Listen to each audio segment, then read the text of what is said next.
Whether we like it or not, we live in an age where much of what goes on in our daily lives is monitored, collected, and sold to interested parties. Our driving records, our medical history, our internet traffic, and most importantly, our credit information. A mistake on your credit report could cost you money. It can increase the interest you pay on your loans, prevent you from getting a mortgage or buying a car, landing a job, or getting a security clearance. It's not uncommon. A new government study to be released tomorrow indicates as many as 40 million Americans have a mistake on their credit report. 20 million have significant mistakes.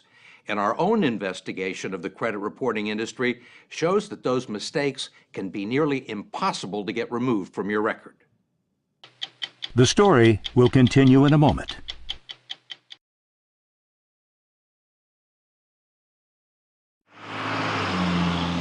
Consumer credit reporting is a $4 billion a year industry dominated by three large companies, Experian, TransUnion, and Equifax.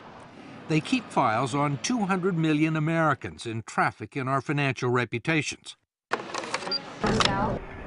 They make their money gathering information from people we do business with and selling it to banks, merchants, insurance companies, and employers, and they use it to make judgments about our creditworthiness and reliability. But now the reliability of the industry is being questioned in an 8-year Federal Trade Commission study to be released tomorrow. John Leibowitz is the chairman. Here's what we found. Some pretty troubling information. 1 out of 5 Americans has an error on their credit report. And 1 out of 10 has an error on their credit report that might lower their credit score. I'm trying to think of another industry where a 20% error rate would be acceptable. That's a pretty high error rate. It's a pretty high error rate. I think the more we look at this and the more the American people know about this, the madder they're going to get. Ohio Attorney General Mike DeWine has opened his own investigation into the credit reporting industry, which for years has blamed mistakes on banks and merchants that provide them with bad information. But DeWine argues the fault lies with the industry for what he says are clear violations of the Fair Credit Reporting Act. Do these companies have a legal responsibility to make sure that the information is accurate?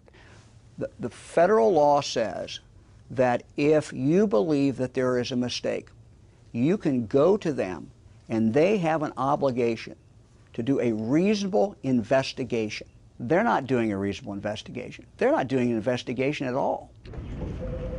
Every day, DeWine's office fields calls from desperate constituents who can't get the credit reporting agencies to answer their questions or correct mistakes on their report, like paid bills listed as delinquent, closed accounts listed as open, and bad debts that belong to other people with similar names or social security numbers. The problem is not that they make mistakes, it's they won't fix the mistakes. It literally is like this, guy behind the curtain in The Wizard of Oz. You really don't know what he's doing.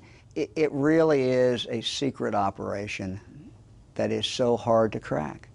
8 million people a year file disputes about their credit report, which usually requires a visit to the Experian, TransUnion, or Equifax websites. They're primarily designed to sell you premium products, not resolve a dispute, which is what I was trying to do.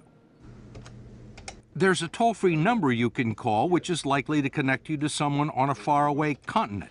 Thank you for calling. My name is Kevin. How may I help you? Where are you located? India. India? But regardless of where they are or who you talk to, they won't be much help. Okay, so really, you can't do anything for me. I've just been talking to you for 15 minutes. I mean, the only thing you can do is to tell me to fill it out online. Yes, Mr. Croft. Okay, thank you. Besides the toll-free number, they also give you a post office box address where you can send a letter and documents supporting your claim. In each case, it's extremely unlikely that anyone with the authority to resolve your dispute will ever actually see it. Ask Sandra Cortez, a California accountant whose credit report confused her with an international drug trafficker. It took her 5 years to get it fixed. Or David Smith, the retired Army officer whose credit report listed a bankruptcy that wasn't his and triggered a foreclosure proceeding against his house in South Carolina. He's still dealing with the fallout. Or Judy Thomas, a trauma nurse with a horror story worthy of Hitchcock or Kafka. There's nobody to go to. There's nobody. You just keep making phone calls and you just keep writing disputes and you keep sending them your social security number and they don't care. Thomas, who manages 2 medical centers near Cleveland, says it all began in 1999 when she went shopping for a new dress and applied for a store credit card to get a 15% discount. She was denied. Was that the first time you'd ever been denied credit? Yes, very first time. Ever? Ever. Ever. But certainly not the last. It became a regular occurrence. The personal credit reports she got from Experian, TransUnion, and Equifax were all clean and without blemish. Yet she kept getting rejected and couldn't find out why. I would get a consumer report and it would look fine. I would go to the bank and they would tell me, oh no, you have all this debt. But no one would tell me what was on there. They wouldn't tell you what the debt No. was? And they wouldn't give you a copy of the report No. that they had? Nope. It took Judy Thomas several years to discover what almost no one knows, that the credit reports the agencies send to you are different than the ones they sell to banks, merchants, and mortgage brokers. And she only found that out when a loan officer left her file on his desk and walked out of the room. And what did you see? I saw debt from Utah Medical Center. I saw debt from a veterinarian clinic in Utah. I saw collections for a Judith Kendall. Judith Kendall. Not Judy Thomas. Correct. What's going through your mind? What the hell is she doing on my credit report? What the hell is her debt doing on my credit report? You think this would be very simple to get straightened out? You would think. Yeah, you would think. This is my Judy Thomas versus Judith Kendall file. Instead, it became a 6-year battle with credit agencies, requiring box loads of correspondence to try and prove that she was Judy Thomas, not Judith Kendall, all to no avail. You got a lot of time invested in this. How important are these documents? It's my life. There are logs of daily phone calls to dispute centers, hundreds of letters to Experian, Equifax, and TransUnion, even correspondence from Judith Kendall's creditors in Utah, acknowledging that the debts on her credit report aren't hers. I would get letters back from these companies saying this, in fact, is not you. You still couldn't get it off your credit report? No, I sent copies to the credit bureaus, and they would come back as mine, verified, verified. I also hired a local attorney to try and straighten it out. We had everything certified, that this is Judy Thomas, this is where I live. I've never gone by the name of Kendall. I've never even been to Utah, let alone owing a cable company in Utah. And what happened? Nothing. Nothing? Nothing. What kind of problems did this cause for you? I couldn't refinance. I couldn't take advantage of the interest rates. I couldn't get a car. I couldn't co-sign for my children's student loans. And I'd worked hard for my credit.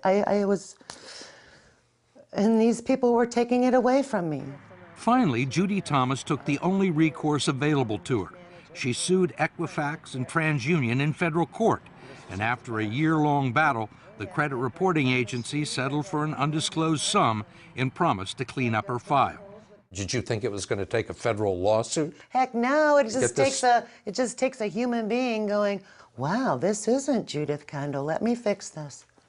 That's all they had to do. But as we discovered, that almost never happens.